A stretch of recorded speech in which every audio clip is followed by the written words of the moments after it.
Come here, son, nephew, young man. Let me holler at you. All right, so we're on part 4 on my take of on being a stepfather.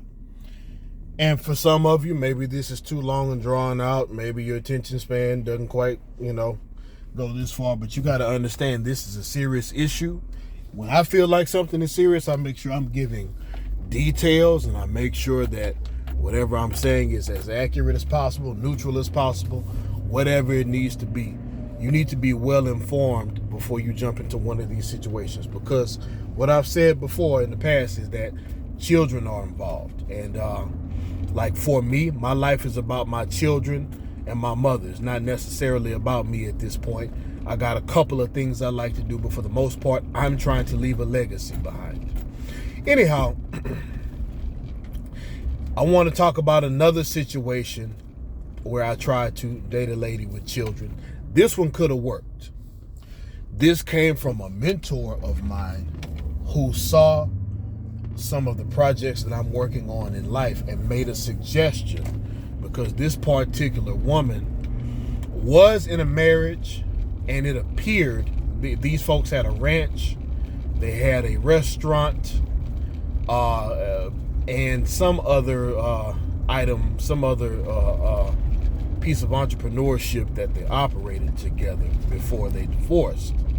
So this woman appeared to have skills not only worthy of being to help me, but to help me to someone who was trying to gain financial freedom for his family. So I actually didn't think it was going to work. There's just some telltale signs that I look for, and I could see right off the bat, this woman isn't quite going to be going for what I'm trying to do. But okay, my mentor, her and her husband, and this is one of my mentors. I think it's smart to have more than one, but her and her husband, they have what I want in life. Their family operates in a certain way, and this is basically the quintessential Proverbs 31 woman. The only difference is that this woman outsources their food preparation, but she makes up with it in so many, or she makes up for it in so many more areas. So I took her suggestion and I started dating this lady. And I told this lady what I'm looking for, and she explained to me, how their marriage went.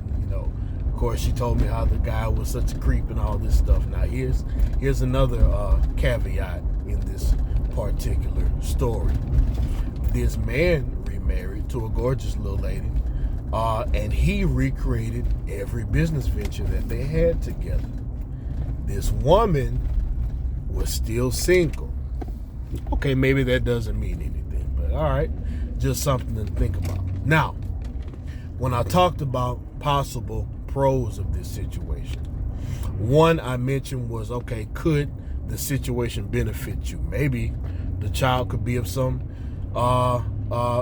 asset to you and whatever it is you're trying to do in life. And one thing I'll add, if you have a situation where the two children or sets of children can complement each other, and the children's lives are better with each other, if you care about your kids and you think you can solidify this situation for the long haul, maybe it's worth it. This woman had a daughter who got exactly what I was trying to do, and she was in law school. The daughter was an absolute sweetheart. She was at one of our local law schools here. When I would come over to visit her mom, because her mom was another city away, she would, be very nice. She'd ask me for advice on certain things. I even heard her say certain things to her mother and her brother that just indicated that, okay, this is a great candidate for a stepfather. This is somebody talking about me whose company that she enjoyed and all that good stuff. Her mom had a bit of an attitude, and it almost looked like she kind of nudged her mom when her mom was being a little bit too you extra and be like, Mom, why are you doing that? So the daughter got it. There was another thing. Her mom had a candy. It was a side hustle. I helped her rebrand. Well, I'm sorry. I had a plan to help her repackage and rebrand her entire catalog. The daughter jumped on it, and that catalog came within a couple of days because the prices were too low, and she wasn't reaching as far as she could as far as demographics were concerned. Because the type of candy that she was selling, you can sell that stuff nationwide. You can sell that stuff internationally because everybody can't get it. So the daughter understood, and she hopped on board immediately. So to have a daughter that's in law school, or a potential daughter in law school, who understands the concept of family operations, I thought that was valuable. Here's the problem, and here's another potential con, or actually a repeat of one of the cons from part 3. You got to be mindful of what type of children these are. If they're not raised in the manner that you would like, or if they have some bad personality traits, or what if they just don't like you? What if the kid just don't want you around? And see, this particular kid had some conflicts because he really wanted to stay with his dad, but since the mom held him hostage and made him stay there, he was, in his head, he's the man of the house. And when my dad died, I got like that. That's natural. I ain't even mad at the kid for that. So I discussed with her, okay, long term, look, this boy wants to be with his own dad, and he don't want me here. So he'd do little things to sabotage what me and his mom had going. So, to make a long story short, the kid accused me of yelling at him. And, you got one kid who's like, hey, I understand what you're trying to do for my mom. I'm going to take this situation and run with it. Then you got another where the child is like, yeah, I'm going to be Dennis the Menace. So little Dennis, he would be up late playing his video game, and, mom didn't have a bedtime for him. I don't do that with my son. He asked me to help him with one of the sports he participates in. My son's a little bit more disciplined. I'm used to what has happened with my son. And this kid wasn't going to be able to conform. And quite frankly, the mom wasn't going to let it. So in addition to her yelling and fussing all the time, which I ain't finna put up with, that situation didn't last long. I might have been willing to coach her through the attitude and, be more patient. But the reality of the situation is, with that son around, that situation wasn't going to work for me.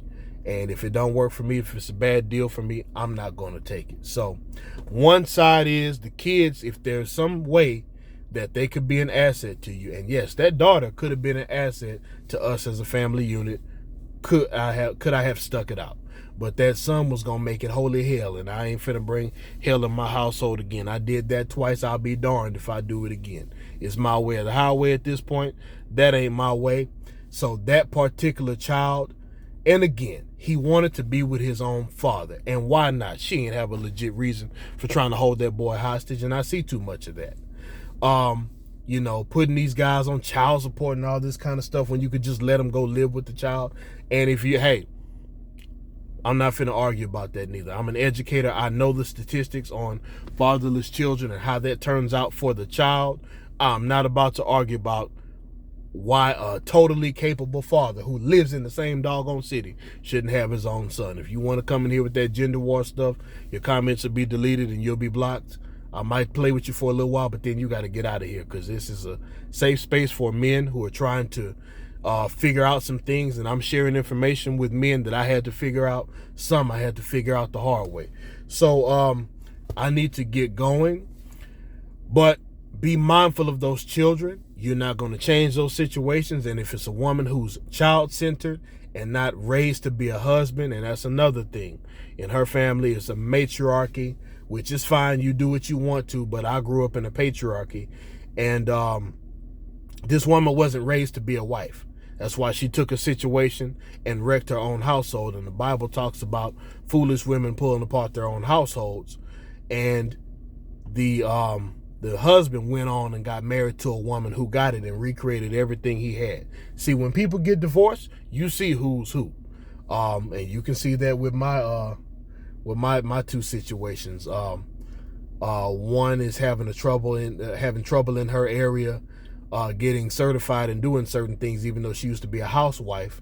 So the profession that I was guiding her through, when she decided to buck my system and go ahead and be a housewife, that house of cards is falling apart. And she's living in a place with this guy she'd had a baby for, and not happy, and trying to make my life hell because she ain't happy, but she's not going to be successful, Yahweh willing. And then the other one is actually technically homeless, and taking my son's child support money and fussing and yelling and causing problems in his life because she can't take the child support money and run amok with it. But anyhow, fellas, you make sure you get the best deal for you. If the situation ain't gonna work for you, you don't have to be in it. There's more women on this planet than men. You have to do what works best for you. Taking on another man's child is a monumental task, especially if the father is still living, because the Bible says be a father to the fatherless. Well, what if the father is there and wants to be a father, but he's being prevented from being a father? Well, by you jumping in that situation, you have officially come into the middle of a man and his child. And do you really want a man in the middle of you and your child? I think not. So just be careful with those situations. And as always, never lose the will to win and never lose the will to survive.